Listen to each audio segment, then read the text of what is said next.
반갑습니다 구독자님들. 8월 19일에 인사드립니다. 투자 포인트를 쉽게 알려드리는 고 팀장입니다. 어젯밤 미국에서 반도체가 크게 밀렸습니다. 마이크론이 무려 7%가 넘게, 그리고 샌디스크가 9%가 넘게 빠졌고, 필라델피아 반도체 지수는 628포인트가 넘게 급락을 했습니다. 원인은 미국 국채 30년물 금리입니다. 장중에 5.3%까지 올라가면서 2007년 이후 19년 만에 최고치를 찍었습니다. 삼성전자의 입장에서 억울한 것은 회사가 문제가 생겨서 이렇게 된 것이 아니라는 겁니다. HBM도 파운드리도 메모리 가격도 어제와 똑같습니다. 바뀐 것은 이익을 주가로 환산하는 계산식 단 하나입니다. 오늘 영상에서는 총 3가지 이야기를 나눠볼 건데요. 금리가 왜 하필 반도체를 때리는지, 국내에서 다시 불거진 노사 문제가 어디까지 왔는지, 그리고 잠시 후에 있을 새벽 FOMC 의사록을 어떻게 봐야 하는지 그 부분입니다. 자, 지난밤 뉴욕 시장에서 미국 국채 30년물 금리가 장중에 5.3%가 넘게 치솟았습니다. 이게 어느 정도 수준이냐면은 2007년 이후 무려 19년 만에 가장 높은 자리입니다. 미국과 이란의 협상이 중단이 되면서 국제유가가 다시 오르기 시작을 했고, 유가가 오르니까 물가가 다시 자극이 될 거라는 우려가 커져났습니다. 그 우려가 채권 금리를 밀어 올린 겁니다. 여기서 미국의 재정적자 확대로 국채 발행 물량이 늘어난다는 부담, 그리고 AI 데이터 센터 건설 자금을 회사채로 조달하는 빅테크들의 수요까지 겹쳤습니다. 쉽게 이야기를 하자면 세계의 압력이 동시에 채권 시장을 누르고 있는 셈입니다. 그 결과 뉴욕 증시 3대 지수가 사흘 내내 내려앉았고, 나스닥은 1.3% 가까이 하락을 했습니다. 그런데 여기서 중요한 것은 지수의 낙폭이 아니라 어떤 업종이 맞았느냐입니다. 다우존스는 고작 0.2% 정도 하락하는데 그쳤는데, 반도체는 훨씬 더 크게 무너졌죠. 자, 그럼 여기에서 이제 주주분들이 많이 궁금해하시는 점, 금리가 오르면 도대체 왜 반도체가 유난히 아플까요? 이유는 2가지가 있는데요. 첫 번째는 할인율 문제입니다. 주식의 가치는 결국 미래에 벌어들일 돈을 현재 가치로 끌어와서 계산을 하는 거잖아요. 이때 나누는 값이 바로 금리인데, 금리가 올라가면 나누는 숫자가 커지겠죠. 그렇기 때문에 똑같은 미래의 이익이라고 해도 오늘 값어치가 떨어져서 보이는 겁니다. 그래서 미래 성장 기대가 주가에 많이 반영되어 있는 기술주, AI 관련주일수록 금리에 굉장히 민감하게 반응할 수밖에 없죠. 삼성전자처럼 앞으로 몇 년치 HBM과 파운드리 성장이 주가에 선반영된 종목은 이 계산기에 정직하게 걸립니다. 자, 2번째는 자본 집약 산업이라는 점인데요. 이게 단어 자체가 조금 어려운데 좀 쉽게 한번 설명을 해드리자면, 반도체는 공장을 하나 짓는데 수십조가 들어가잖아요. 그쵸? 그런데 이 수십조를 무조건 다 현금 박치기를 할 수 없단 말이에요. 그래서 이제 대출을 받아야 하는데, 금리가 오르면 대출 이자도 올라가겠죠. 수십조 원인데 1%만 올라도 수천억이 오르는 거예요. 이렇게 조달 비용 자체가 어마어마하게 올라갑니다. 그래서 투자 회수 계산이 통째로 흔들린다는 거죠. 이 2가지가 겹치면서 어제 미국에서는 마이크론과 샌디스크, 웨스턴 디지털이 어마어마하게 빠졌고, 필라델피아 반도체 지수 역시도 628포인트 넘게 하락을 했습니다. 여기서 한 발자국 한번 더 들어가 보자면, 장기 금리 상승은 미국만의 현상은 아니에요. 일본의 국채 금리는 30년 만에 최고 수준까지 올랐고, 독일과 프랑스 같은 유럽 주요국의 장기 국채 금리도 수십 년 만에 높은 자리까지 올라왔습니다. 글로벌 채권 시장 전체가 동시에 부담을 받고 있는 뜻입니다. 이게 왜 중요하냐면요. 특정 국가의 일회성 이벤트라면 하루 이틀 만에 어느 정도 정상화가 되겠지만, 지금은 전 세계 채권 시장이 같은 방향으로 움직이고 있다는 거예요. 구조적인 흐름일 가능성이 있다는 겁니다. 시장에서도 채권 금리를 끌어올리는 요인들이 당장 내일 사라질 성질의 것은 아니라는 지적이 나오고 있습니다. 다만 반대적인 시각도 분명히 있죠. 기업의 이익과 마진이 여전히 견고하기 때문에 금리가 일정 범위 안에서만 움직인다면 증시의 중장기 상승 기반까지 훼손되는 건 절대 아니라는 평가도 있죠. 통상 한 4에서 5% 구간을 정상적인 구간으로 보는데, 지금은 이 상단부에 좀 근접한 상태라는 거죠. 그렇기 때문에 위험 구간까지는 들어섰지만 여전히 예상 범주 내다 라고 이야기를 하고 있습니다. 사실 이것뿐만이 아니라 한 가지 이슈가 또 있는데요. 바로 국내 이슈입니다. 반도체 슈퍼사이클 한복판에 노사 문제가 다시 한번 수면 위로 올라왔습니다. 한국경영자총협회가 지난 17일 경영계 제언을 내놨는데요. 성과 배분 요구와 관련된 내용이었죠. 정당한 요구인지 아닌지는 좀 더 뜯어봐야겠지만 적어도 우리 투자자들의 입장에서는 그리 좋은 소식은 아닌 게 분명합니다. 그러나 충분히 합의가 될 수 있는 내용인 만큼 시간이 조금 필요해 보입니다. 자, 그렇다면 투자자의 입장에서 현재의 상황들 어떻게 봐야 할까요? 저는 이 사안들을 단기 주가 재료가 아니라 중기 리스크 체크리스트에 올려두시라고 말씀드리고 싶습니다. 지금 당장 생산 차질이 나는 상황은 절대 아닙니다.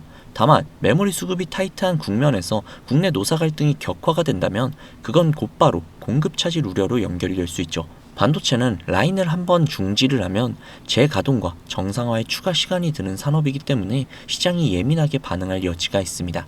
그렇다 해도 오늘의 가장 중요한 핵심 안건은 역시 금리겠죠. 물론 삼성전자의 비전은 여전히 살아있고 확고합니다. 지금 당장의 하락에 우울해지실 게 아니라 우리가 삼성전자의 미래를 보고 투자했듯 여전히 존재하는 굳건한 비전을 믿어보시고 지켜보시는 게 더 좋은 판단일 것 같습니다. 자, 그러면 이렇게 생각하시는 분들이 계실 수도 있어요. 현재의 상황이 나아지고 있으니 무조건 지금부터 원금까지 버티면 되는 게 아니냐 라고요. 물론 완전히 틀린 말은 아닙니다. 그러나 정답이라고 말하기도 어렵죠. 왜냐면 우리의 자금은 한정적이기 때문입니다. 우리가 몇십억, 몇백억, 몇천억의 자산가라면 아무런 상관이 없으나 우리는 외인들과 기관들처럼 몇십, 몇백, 몇천억의 자산가들이 절대 아니잖아요. 그렇기 때문에 솔직히 싸움이 되지 않습니다. 우리가 이렇게 돈 많은 세력들, 외인들을 상대하기 위해서는요, 반드시 이들의 의도를 파악을 해야지만 우리가 돈을 벌 수 있다는 겁니다. 아무리 좋은 종목이라고 해도요, 매일 오르기만 할 수 있습니까? 그렇기 때문에 외인들은요, 항상 주가의 상승과 하락, 즉 등락을 이용을 해서 수익을 만들어내는 거거든요. 그래서 우리도 이들과 똑같이 등락을 이용한 매매를 통해서 수익을 극대화해야 된다라는 겁니다. 이렇게 등락을 통한 매매만 잘 해도요, 남들이 3%가량 수익을 볼 때 구독자님들은 15%, 20% 그 이상이 계좌에 찍혀 있을 겁니다. 그리고 남들이 20% 정도의 수익을 벌어갈 때 우리는 계좌에 100%, 200%가 찍혀 있는 거예요. 그래서 제가 이렇게 타점을 잡고 말씀을 드리면 꼭 이렇게 말씀을 하시는 분들도 계세요. 아니 고 팀장, 너는 꼭 올라가면 팔라고 하더라. 더 올라갈 것 같은데. 혹은 너는 꼭 내려가면 사라고 하더라. 더 떨어지면 어떡해? 라고요. 그런데 구독자님들, 이게 바로 외인들과 세력들의 매매 방법이고요. 이게 바로 돈을 벌 수 있는 그런 투자 방법이에요. 작년부터 꾸준히 방송을 놓치지 않고 따라오시는 분들은 수익을 많이 가져가고 있다. 정말 너무너무 고맙다. 이렇게 연락을 주세요. 그런데 최근에 속상한 연락도 종종 오는데요. 무슨 연락이냐면 방송을 늦게 봤다고 지금 사도 되냐고 라고 물어보세요. 이거 될까요? 안 됩니다. 정말 잘못하면 엄청나게 큰 손실을 볼 수도 있거든요. 저한테 가장 중요한 게 뭐냐면요. 수익? 정말 중요하죠. 그렇지만 이건 1순위가 아니에요. 1순위는요. 바로 리스크 관리입니다. 이 리스크 관리 정말 중요해요. 수익 보는 것보다도 훨씬 더 중요합니다. 저는 정말 많은 투자자분들이 잃지 않는 투자를 하셨으면 좋겠거든요. 그렇기 때문에 제가 매도 타점을 전부 다 잡아드리는 겁니다. 어쨌든 소통방에 계신 분들은 문제가 없는데 요즘 혼자 손실 보시고 따로 뒤늦게 연락을 주시는 분들이 너무 많아서 제가 오늘 한 번 더 말씀드리도록 하겠습니다. 구독자님들, 여기 지금 화면 상단부에 번호 보이시죠?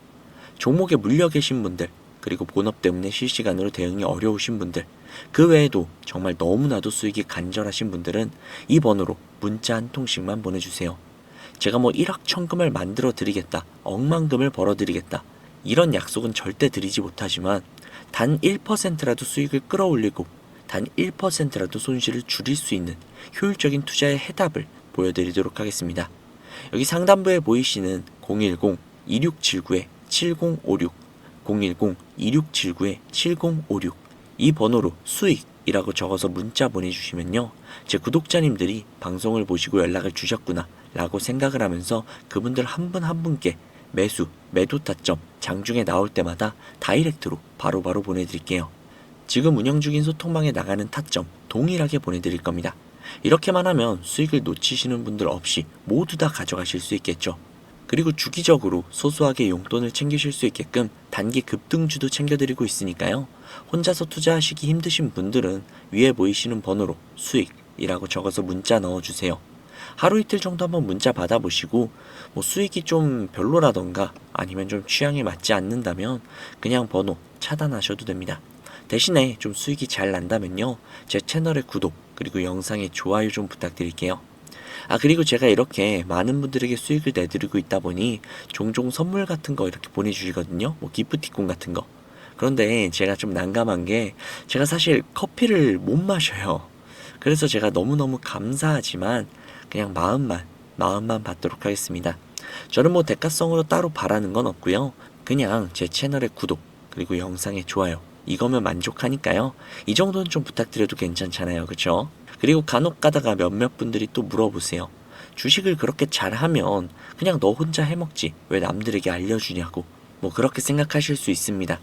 그런데 제가요, 주식으로 과거에 빚만 3억 정도를 졌었거든요.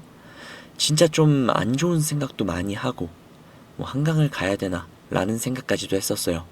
그런데 그때를 제가 돌이켜보면 저한테 주식 투자에 대해서 알려주시는 분들이 단 한 분도 계시지 않았어요.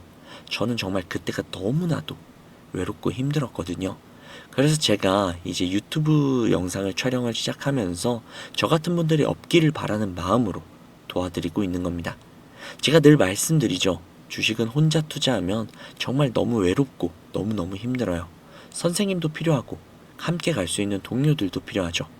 그러니까 구독자님들 절대로 혼자 투자하지 마세요. 제가 꼭 도와드리도록 하겠습니다.